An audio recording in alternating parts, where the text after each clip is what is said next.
Akkam jirtu kabajamtoota daawwattoota Boruu Miidiyaa irraa akkaataa itti viidiyoon ta'u nutti agarsiisa. Sooftiweerii Adobe Premiere jedhamu akkamitti banamuu akka danda'u nutti agarsiisa. Iskiriinii irratti mul'atu Adobe Premiere Pro jedhama. Isa bantu jechuudha. Jalqabaa gaafa isa bantanii intarfeesii kana fakkaatutu isin dhufa jechuudha. Intarfeesii sun erga isin dhufee booda wantoonni isin hojjettanii keessan jalqabaa weelkaam jedhaman iddoo namatti isinitti agarsiisaa jiru kuni. Welcome to Adobe Premiere jedha. Baga nagaan dhuftan bakka akka jechuuti.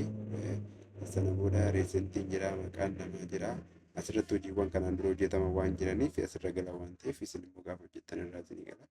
Waa haaraa ta'e immoo isinii fudhisuu danda'a wantoonni dhufan kun jechuudha. Taansee kan jiru wantoota lama duraa duuban argina. Innis new fi open project fi new project new jechuun haaraa banuu barbaadanidha. Project haaraa banachuudha. Fakkeenyaaf haaraa irratti bannanu haaraa waan ta'aniifi.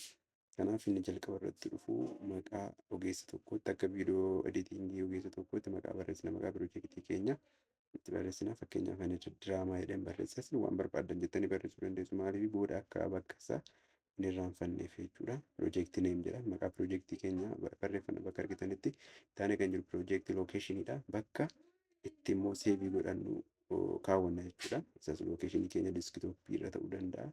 Dookumentii jala ta'uu danda'a. Ammaafanii diskitooppiidhaan kaawwadha.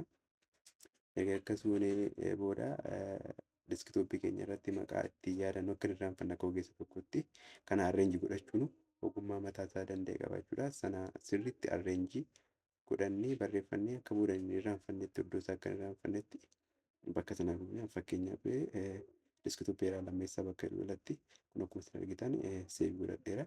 Kanatti aansee kan naaf jiraate kireet gochuudha. Kireet jechuun uumuudha jechuudha. Bakka piroojeektii koof naa mijatu kana kireet godhadha. Sana booda dagaa murtooftee isinii dhufa jechuudha. Intarfeesonni akka kanaa bakka afuritti qoodamaniitu isinii dhufu. Akkuma argitan bakka duwwaawwan xiyyaawwan mul'atan iddoo afurtu jiru jechuudha. Jalqabatu sanatti hin deemini kun iddoo tuqame tuqatanii ool paaneelii irra kaa'u qabu. Paaneeliin bisa isinii banamuudhaaf ool paaneel kan jedhu xiyya isinitti agarsiise tuqxanii ool paaneelii irra ta'uu qaba. Yeroo tokko tokkoon dhokata waan ta'eef. Ool paaneelii erga gootanii booda jalqaba irratti intarfeesii arginu maal jedhama piroojeektii paaneel jedhama jechuudha. Piroojeektii paaneel iddoo piroojeektii haaraa itti geessinu viidiyoo haaraa suura ta'uu danda'a. Sagalee iddoo keessa keenyu ni jalqaba bakka xiyyaan argitan yoo ta'u iddoon lammaffaan immoo piroogiraamii soorsii paaneel jedhama. Soorsii jechuun immoo isa piroojeektii paaneel irratti keenya bakka itti ilaalu jechuudha. Viidiyoo isaa ta'u suuraa ta'u bakka itti ilaalu soorsii jedhama. Inni itti aanee immoo piroogiraam paanel jedhama. Piroogiraam paanel jechuun faayinaal piroodaaktii bakka viidiyoo keenya isa dhumaatti baafnu yoo ta'u achitti jechuudha kan nuyi itti ilaallu. Iddoon kun iddoo murteessaadha. Kuni taayimlaayiniidha. Taayimlaayin jechuun iddoo murteessaan kun iddoo itti viidiyoo kaas goonu, edit iddoo goonu, effektoota garaagaraa bakka itti daballu, bakka itti bareechinu iddoon kun taayimlaayin jedhama jechuudha.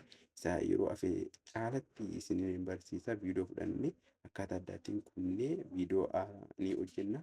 YouTube keenya immoo subscribe gochuudhaan wajjin yoo turtan waan guddaa barattu Boruu Miidiyaa irraa ani lammiidha. Galatooma fayyaa ta'aa nagaatti.